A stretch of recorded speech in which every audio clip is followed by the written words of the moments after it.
ഉത്തർപ്രദേശിൽ വളരെ കടുത്ത ആ, രാമക്ഷേത്രം നിർമ്മിച്ചതിൻ്റെ ഒരു തരംഗം ബി ജെ പിക്ക് അനുകൂലമായി ഉണ്ട് എന്ന് കോൺഗ്രസ്സുകാർക്ക് പോലും നന്നായിട്ട് അറിയാവുന്നതാണ്. അതിൻ്റെ ചൂട് കുറഞ്ഞു എന്നൊക്കെ പറയുമെങ്കിലും അതൊക്കെ ഈ കഴിഞ്ഞ 2-3 മാസത്തിനിടയ്ക്ക് ക്ഷേത്ര ഉദ്ഘാടനം ചെയ്യുകയും പിന്നീട് ഇന്നലെ നടത്തിയ രാമക്ഷേത്രത്തിലുള്ള സന്ദർശനം ഉൾപ്പെടെയുള്ള രാഷ്ട്രീയവൽക്കരണവും മറ്റും കാണുമ്പോൾ ആ തരംഗത്തിന് അത്ര കുറവൊന്നും ഉണ്ടായിട്ടില്ല. ബി ജെ പി ഉത്തർപ്രദേശിൽ വളരെ ശക്തമാണ്. കോൺഗ്രസിൻ്റെ ഏറ്റവും അവസാനിക്കുന്ന, കാരണം ഉത്തർപ്രദേശിൽ നിന്നാണ് കോൺഗ്രസ് രാജ്യത്തിലെ ഏറ്റവും വലിയ ശക്തിയായി തുടക്കം മുതലേ വരുന്നത്. പഴയകാലത്ത് സ്വാതന്ത്ര്യം കിട്ടുന്നതിന് മുമ്പുള്ള യുണൈറ്റഡ് പ്രോവിൻസ് ആണ് പിന്നീട് ഉത്തർപ്രദേശായി പിന്നീട് മാറിയത്. പിൽക്കാലത്ത് ഉത്തർപ്രദേശിൽ നിന്നാണ് മറ്റ് സംസ്ഥാനങ്ങൾ ഉണ്ടായത്. അതൊക്കെ ന്യായമായ ചരിത്രപരമായ കാര്യങ്ങളാണ്. എന്നാൽ 80 സീറ്റുള്ള ഉത്തർപ്രദേശ് ദേശീയ രാഷ്ട്രീയത്തിൽ വലിയ മാനങ്ങളുണ്ട് അതിന് എന്ന് പറയണം.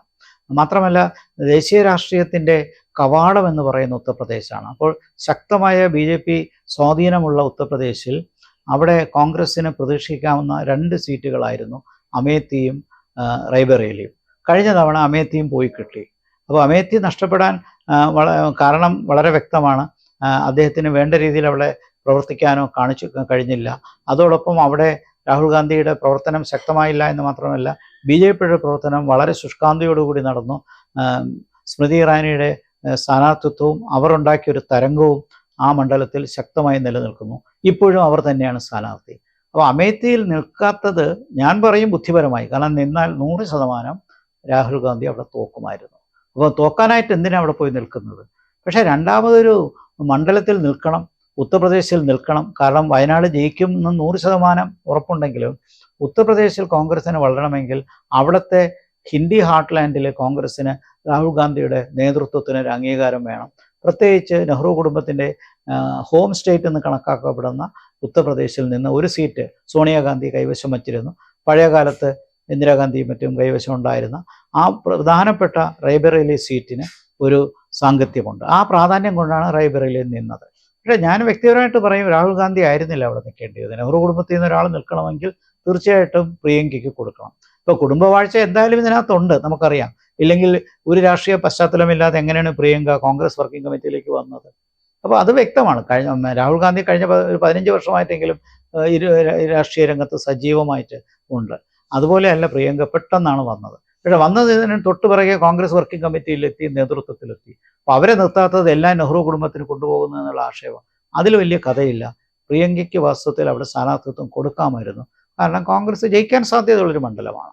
അവിടുത്തെ ത്രികോണ മത്സരം ഞാൻ കാണാതെയല്ല പറയുന്നത്. റൈബറേലി വിജയ സാധ്യത ഉള്ളൊരു മണ്ഡലം തന്നെയാണ്.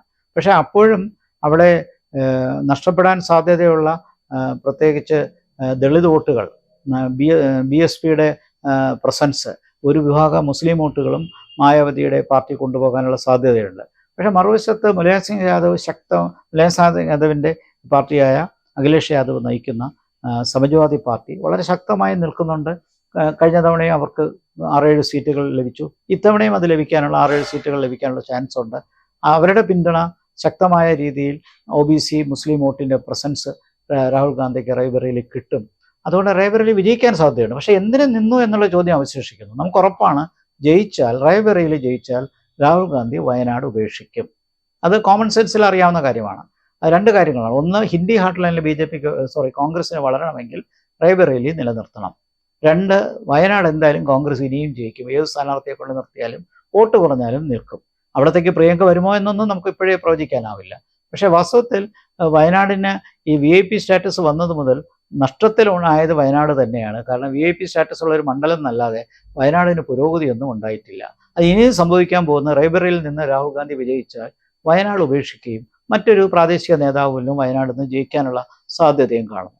ഇത്തരത്തിലാണ്. അപ്പോൾ ചുരുക്കത്തിൽ റൈബറേലിയിൽ നിൽക്കേണ്ട ആവശ്യം കോൺഗ്രസിനുണ്ടായിരുന്നു, രാഹുൽ ഗാന്ധിക്കല്ല. അത് പ്രിയങ്കയ്ക്ക് കൊടുക്കാമായിരുന്നു. അപ്പം അവിടെ നിന്ന് ജയിച്ച് 2 സീറ്റിൽ നിന്ന് ജയിച്ച് വെറുതെ ഒരു സീറ്റ് വേക്കൻ്റ് ആക്കുന്ന ഈ രാഷ്ട്രീയത്തെക്കാൾ കുറച്ചുകൂടി ബുദ്ധിപരമായി കുടുംബവാഴ്ച ഉണ്ടെന്ന് നമുക്ക് എല്ലാവർക്കും അറിയാവുന്ന നെഹ്റു കുടുംബത്തിൽ മറ്റൊരംഗത്തിന് പ്രിയങ്കയ്ക്ക് അവസരം കൊടുക്കാമായിരുന്നു. അത് അവർ തമ്മിലുള്ള അഭിപ്രായ വ്യത്യാസം കൊണ്ടായിരിക്കാം അത് കിട്ടാതെ വന്നത്. എന്തായാലും രാഹുൽ ഗാന്ധിക്ക് റൈബറേലിയിൽ വിജയിക്കാനുള്ള സാധ്യത വർദ്ധിക്കുന്നുണ്ട്. എന്നാലും അവിടുത്തെ ത്രികോണ മത്സരം അങ്ങനെ എഴുതിത്തള്ളാൻ പറ്റുന്ന ഒരു മണ്ഡലമല്ല. പക്ഷെ അമേത്തിയിൽ നിൽക്കാത്തത് ബുദ്ധിപരമാണ്. കാരണം അമേത്തിയിൽ 100% തോക്കുമെന്ന് നമുക്കറിയാവുന്ന കാര്യമാണ്.